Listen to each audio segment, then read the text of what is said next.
kuna kitu ninataka niwaambie. Lazima na sisi tukatae siasa mbaya na siasa chafu. Siasa za kusema ya kwamba, you know, there are some things that are outrageous, absurd, extremely unfounded. Extremely. When a leader ambaye alikuwa kwa hii kiti alafu arudi aseme ya kwamba hii pombe imekuja hapa kuuzwa na machief. Hawa machief wetu, hawa DCC wetu kila siku anang'eng'ana. Hawa polisi wetu kila siku wananitumia ripoti ya kwamba wameshika hizi illicit brew, wameshika hizi second generation. Kwa hivyo ni vibaya sana saa zile wanasiasa ama mtu ambaye anataka kuharibu, anataka kuoneshana ya kwamba hii pombe, ama anataka kutafuta sympathy votes na kusema ati hii pombe imeletwa na askari, hii pombe imeletwa na chief, ili watu wamsikilie huruma. Hiyo ni lazima tusicheze na maisha ya watu. Na lazima tukatae hiyo maneno. We have to refuse that. Na lazima serikali imeshikilia, na tuwezi sema ati Mount Kenya peke yake ndio iko na watu. Mount Kenya peke yake sio iko na watu. Mount Kenya, hii Kenya yote lazima hawa watu wote wanaangalia kila mtu. Na ningewaomba tafadhali msiingie kwa siasa ambazo za kuchafuliwa akili, za kuambiwa ya kwamba ati rais wetu ndio ametumana watoto wetu wauliwe. Rais wetu ako na maneno mingi sana ya kushikilia. Rais wetu ametushikilia.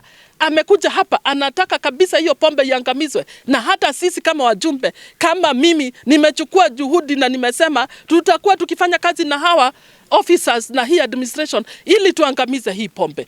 Kwa hivyo hawa watu ambao wanataka kuharibu hiyo haitawezekana. And I repeat, it is outrageous and extremely unfounded and absurd when somebody looks for sympathy votes through claiming that this is about Mount Kenya. This is not about Mount Kenya. This is about the nation, and this is about us. Sisi watu wa Bahati hapa. I am here as the Member of Parliament of Bahati, very saddened by the loss of Daniel Wamai, Daniel Maina, and Stephen. These are young souls who have left us because of illegal businesses or illegal substances that have been fed to our children. Mine first, let me convey my condolences to the family, Baba Wamai and Mama Wamai, who are here. You look at this photo, you will tell that this is a young child. Let me call them a child because this is like my child. So we want to convey my condolences. And foremost, let me say, the President of the Republic of Kenya has sent me with his condolences.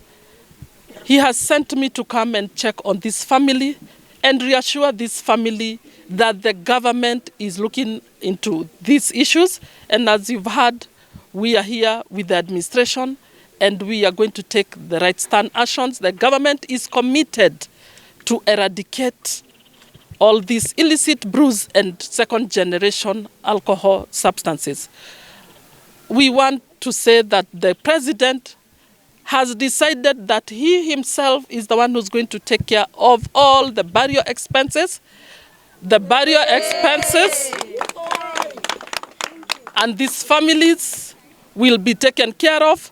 So there will be a committee headed by my office, a committee headed by the DCC, and also the committee which one family member and a committee member will be nominated here so that you can see Wamai has rested and we give him a befitting send-off. Let me warn the people and try to tell these youngsters, not only youngsters, the people of Bahati, please let us ensure that this Christmas season we don't indulge with the wrong things. We must take care of what we are doing. Si lazima tujichunge. Lazima pia tuangalie tusikunywe zile pombe tafadhali. Lazima tuangalie na tuseme wale ambao wanaleta hizi pombe. Lazima sisi kama community, we must take it upon ourselves. Tuhakikishe tumetoa hawa watu. tuhakikishe ya kwamba tumeambia polisi wale ambao wanauza hizi pombe haramu, wale ambao wanauza hizi pombe ambazo zinaharibu watoto wetu. Na nitawaambia na nitawasihi hata pia wale ambao wanasafiri, hata tukisafiri hapa, ninawaomba wacha madereva ambao wanaendesha hizi magari, tafadhali let us maintain road safety, kwa sababu ni muhimu sana ili maisha yetu tuweze kufika na tusherehekee pamoja, si ni kweli? Ninataka kuwaomba tafadhali na niwaambie ya kwamba serikali iko imara na imechunga kila kitu, na yangu kama mjumbe wa hapa, umeona hawa vijana wetu wa hapa ambao ni marafiki zangu, ili tuweze kutoa hii maneno ambayo iko hapa kwetu, lazima na tumeamua tutawachukua shule.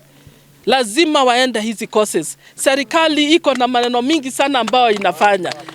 Kwa hivyo hawa vijana wangu hapa ambao wamebeba hii sign ya jobless corner, sasa ni wakati lazima muingie shule. Na Mrembo lazima awasomeshe ili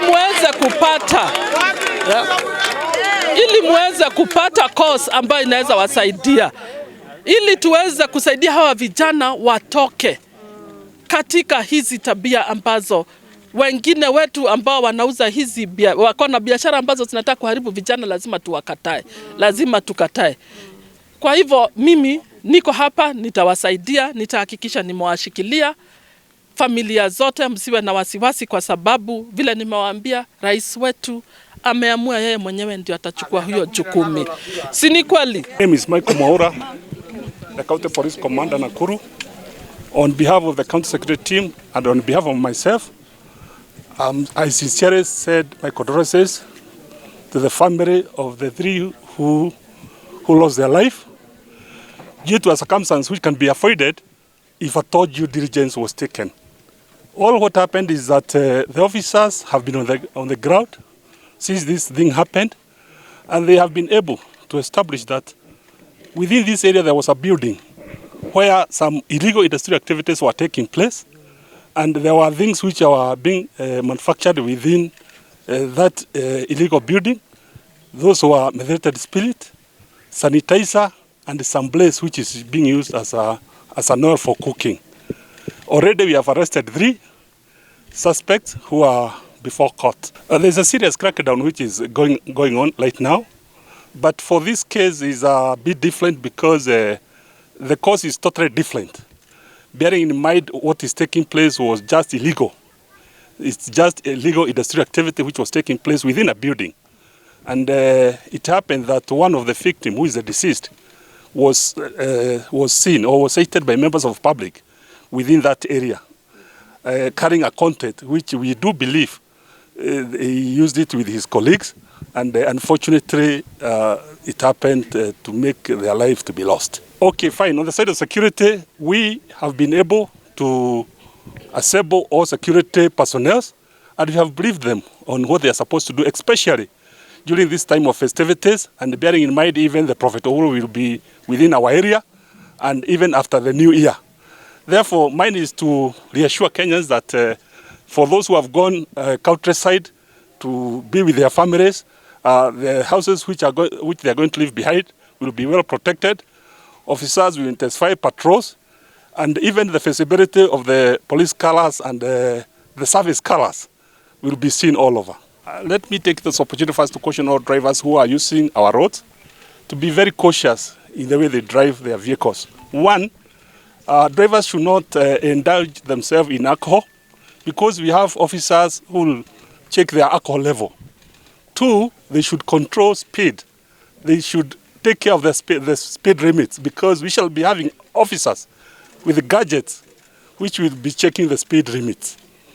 Also, those vehicles which overlaps are equally warned, and we have increased all our traffic officers are on the highway, and even we have added more regular officers so that they can contain overlapping. And any driver found to be overlapping along our highways, a serious action will be taken against him, even detaining their vehicles if possible. Let me say it's very unfortunate if such an incident is occurring, and within our service standing order, no officer, and let me repeat it, no officer should engage him or herself on any corruption activity. David Juma, Deputy County Commissioner, Nakuru North or Bahati constituency. I'm so saddened with the demise of our young people because it was untimely due to something which have been protected. But General, what we have done, we have noted that this young man, one of them, actually caught hold of an industrial product, most likely methanol, and he mixed it up and drank with his fellow colleagues, leading to their demise. And the measures we have taken are very stern, that one, we shall not allow people to produce or to manufacture products in our areas which are not actually certified by KEPS and even KRA. And we are also very much vigilant to ensure that we do not have such a people in our vicinities. Because it was very interesting that this person was actually operating in our area without our information. But it's good that they have been apprehended and we have known the cause of the death. So stern action will be taken in court to ensure that our young people do not take such industrial products, because this was not illicit brew, but it was just an industrial product. And on our side also, as the chairman of the security team in our sub-county, we have intensified patrols, as the county police commander said.